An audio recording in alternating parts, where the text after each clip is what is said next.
छत्रपती संभाजीनगरमध्ये रिक्षात एलपीजी भरण्यासाठी रिक्षांची पंपावर गर्दी झाली आहे। 4-4 तास रांगेत उभं राहिल्यावरती एलपीजी मिळतोय, त्यामुळे रिक्षा चालक कमालीचे त्रस्त आहेत, कंटाळलेत। किलो मागे एलपीजी 45 रुपयांनी महागलाय। आखाती देशाचा युद्धाचा फटका सर्वसामान्य रिक्षा चालकांना कसा बसतोय जाणून घेतलंय कृष्णा केंडे यांनी।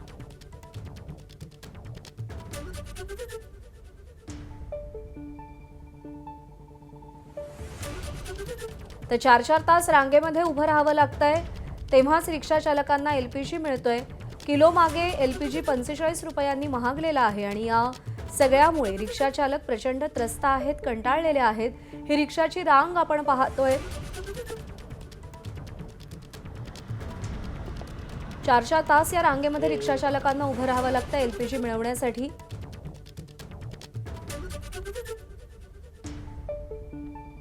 फक्त छत्रपती संभाजीनगरमध्येच नाही तर राज्याच्या अनेक भागांमध्ये हे चित्र आपल्याला पाहायला मिळतंय। एलपीजी घेण्यासाठी, इंधन भरण्यासाठी वाहनांच्या लांबच लांब रांगा पेट्रोल पंपाबाहेर, गॅस स्टेशन्स बाहेर लागल्याचं पाहायला मिळतंय।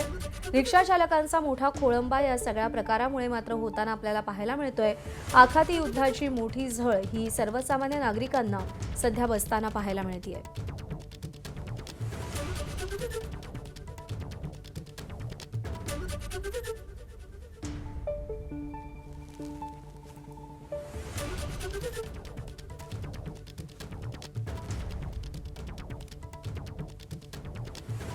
महाराष्ट्रात अनेक ठिकाणी पेट्रोल पंपावरती रांगा लागलेल्या आहेत। मात्र मी आज तुम्हाला जे गॅसवर चालणाऱ्या रिक्षा आहेत, एलपीजी गॅसवर, त्याची लाईन या ठिकाणी दाखवतो।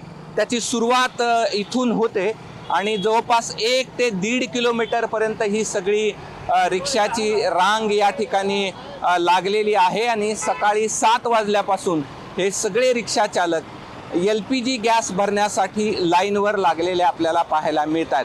तासनतास ही या ठिकाणी लाईनमध्ये उभा राहावं लागतं आहे आणि तासनतास लाईनमध्ये उभा राहिल्यानंतर कुठेतरी गॅस या ठिकाणी रिक्षामध्ये भरून मिळतो आहे आणि ही किती भली मोठी रांग आहे, ही कॅमेऱ्याच्या नजरेत देखील बसणं शक्य नाही आणि त्यामुळे मोटरसायकलवरती या ठिकाणी ही रिक्षाची लाईन आम्ही तुम्हाला या ठिकाणी दाखवत आहोत आणि ही भली मोठी लाईन या ठिकाणी लागलेली आपल्याला पाहायला मिळते आहे। छत्रपती संभाजीनगरच्या पैठण रोडवरील कांचनवाडी भागातली ही सगळी दृश्य आहेत की दादा किती वेळापासून तुम्ही सकाळी 6 वाजल्यापासून उभे आम्ही।